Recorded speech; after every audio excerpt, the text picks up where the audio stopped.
Chapter 2: Decoding Your Personal Algorithm. So, what exactly is the algorithm of you? In computer science, an algorithm is a set of rules to be followed to solve a problem or accomplish a task.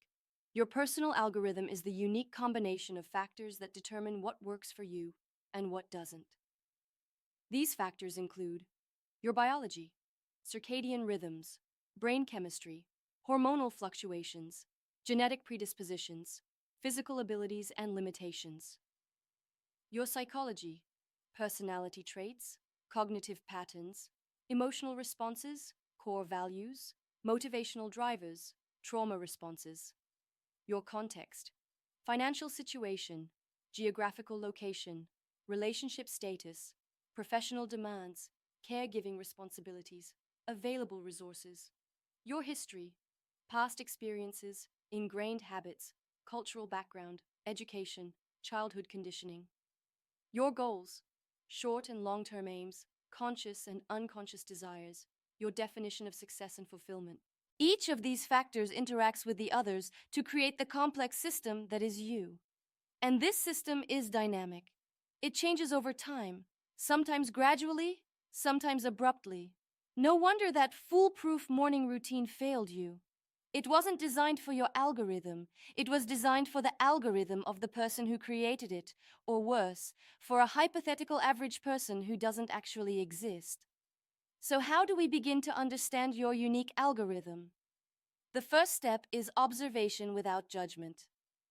For the next week, I want you to become a scientist studying the fascinating subject that is you.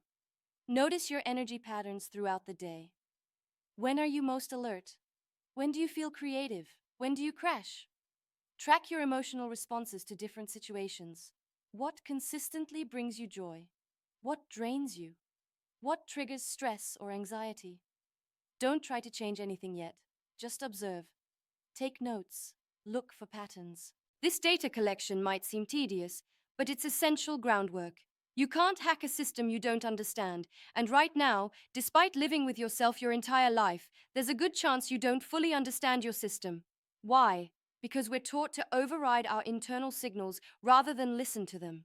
We push through fatigue, ignore hunger cues, suppress emotions, and force ourselves into schedules and systems that don't align with our natural rhythms. The first radical act of developing your algorithm is simple but profound. Pay attention to yourself. Chapter 3: The Hidden Variables. When I ask people what factors influence their productivity, happiness, or health, they typically mention the obvious ones: sleep, diet, exercise, work demands, relationships.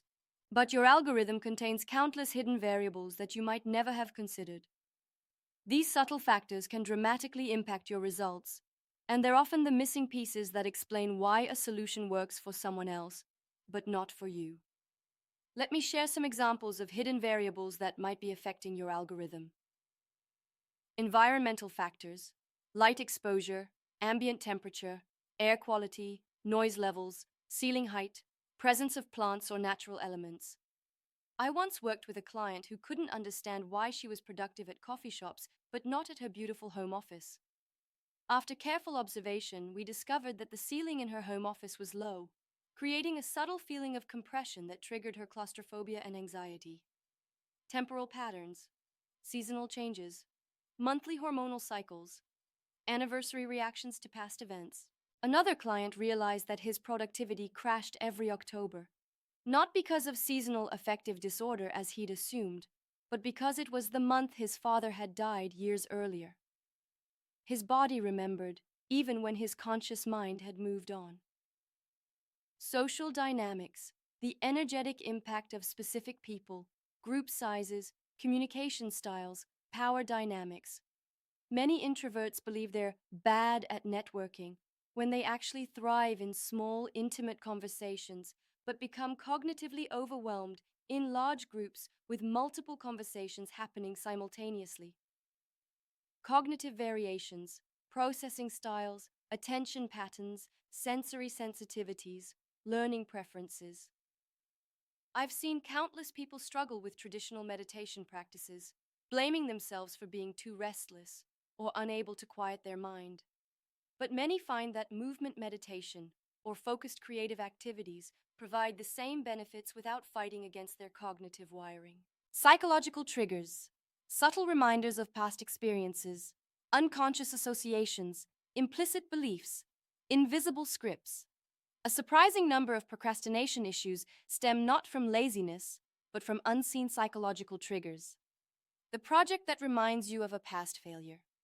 The task that conflicts with a deeply held self-image. The goal that activates an unconscious fear of success or visibility. These hidden variables aren't just interesting curiosities, they're crucial components of your algorithm. Ignoring them is like trying to code with incomplete data. You might get something working, but it will be buggy, inefficient, and likely to crash. So how do we uncover these hidden variables? By expanding our observation practice beyond the obvious and asking better questions. When have I been surprisingly successful or productive? What was different about those circumstances? When do I consistently struggle despite my best efforts? What common elements exist in those situations? What activities make time seem to speed up? What makes it drag? What environments energize me? What environments deplete me? Who brings out my best self? Who triggers my worst tendencies? As you uncover these hidden variables, you'll likely experience several aha moments where previously inexplicable patterns suddenly make sense. These insights are gold. Each one brings you closer to understanding your unique algorithm. Chapter 4. Debugging your current system. Now that we've started mapping the complex terrain of your algorithm, it's time to look at your current operating system, the habits, routines, beliefs, and approaches you're currently using to navigate life. Here's an uncomfortable truth. Many of your current systems aren't ones you consciously chose. They're a hodgepodge of habits inherited from your family of origin, reactions to past traumas or failures, approaches you adopted from peers or authority figures, methods you implemented after reading an article or book, systems you created during entirely different life circumstances, default settings you fell into without deliberate choice. These systems might have served you well at some point, or they might have been the best you could do with limited resources and knowledge. But chances are high that many of them are now outdated, inefficient, or actively working against your current goals and values. It's time to debug. In programming, debugging is the process of identifying and removing errors. We're going to apply the same systematic approach to your life systems. Start by identifying your current approaches to key areas. Time management. How do you schedule your day? How do you prioritize tasks? What tools do you use? How do you handle unexpected interruptions? Energy management. How do you maintain and restore your physical and mental energy? What depletes you? What recharges you? Focus and distraction. How do you maintain attention on important tasks? What consistently pulls your focus away? What environments help or hinder your concentration? Decision making. How do you make choices, big and small? What criteria do you consider? Where do you get stuck in decision paralysis? Emotional regulation. How do you process difficult emotions? What coping mechanisms do you use? What triggers emotional overwhelm? Learning and growth. How do you acquire new skills? How do you implement new knowledge? Where do you resist growth? Relationship maintenance. How do you nurture important connections? How do you set boundaries? How do you resolve conflicts? For each system, ask yourself 3 key debugging questions. Is this system intentional or default? Did I consciously design this approach, or did I inherit or fall into it? Is this system aligned with my current context? Was this created for circumstances that no longer apply to my life? Is this system producing the results I want? Is it helping me move toward my values and goals, or creating additional problems? Any system that fails these questions needs debugging. This doesn't necessarily mean scrapping it entirely. Sometimes a small tweak can transform an ineffective system into a powerful one.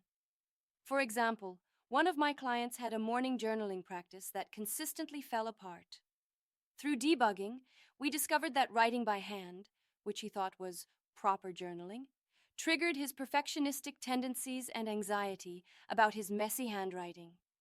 Switching to typing immediately removed this friction, and his journaling practice became consistent and beneficial. Another client struggled with chronic decision fatigue until she realized her deliberate pros and cons approach to decisions was misaligned with her spontaneous personality. She developed a more intuitive decision making system that honored her quick insights while still providing reasonable safeguards. Remember, debugging isn't about finding what's wrong with you, it's about identifying misalignments between your systems and your algorithm. It's about bringing consciousness to processes that have been running on autopilot, perhaps for decades. And most importantly, it's about compassion. Many of these systems were developed by a younger version of yourself who was doing the best they could with what they knew at the time. Thank that version of yourself for their efforts, then gently update the code. Reverse engineering comes in. Reverse engineering is the process of extracting knowledge or design information from anything human made and reproducing it based on the extracted information. In our context, we're going to extract the hidden patterns from your moments of success and reproduce them intentionally. Think about times when things have worked exceptionally well for you. Times when you've been in flow, when everything clicked, when you achieved results that surprised even yourself. These peak experiences contain valuable data about your algorithm. Let me walk you through this process with a personal example. For years, I struggled with writing. I'd procrastinate, get blocked, produce work I wasn't proud of, and generally make myself miserable, despite writing being central to my professional identity. Then, during one particularly demanding month, I had to complete 3 major writing projects while traveling. With no dedicated workspace and limited time, I expected disaster. Instead, I produced some of my best work, with minimal struggle and maximum flow. Intrigued, I reverse engineered this unexpected success. What was different about these circumstances? What variables had changed? I discovered several key factors. I was writing in novel environments, cafes, hotel lobbies, airport lounges, rather than my usual home office. I was working in focused 60-90-minute sessions between other commitments, rather than setting aside entire days for writing.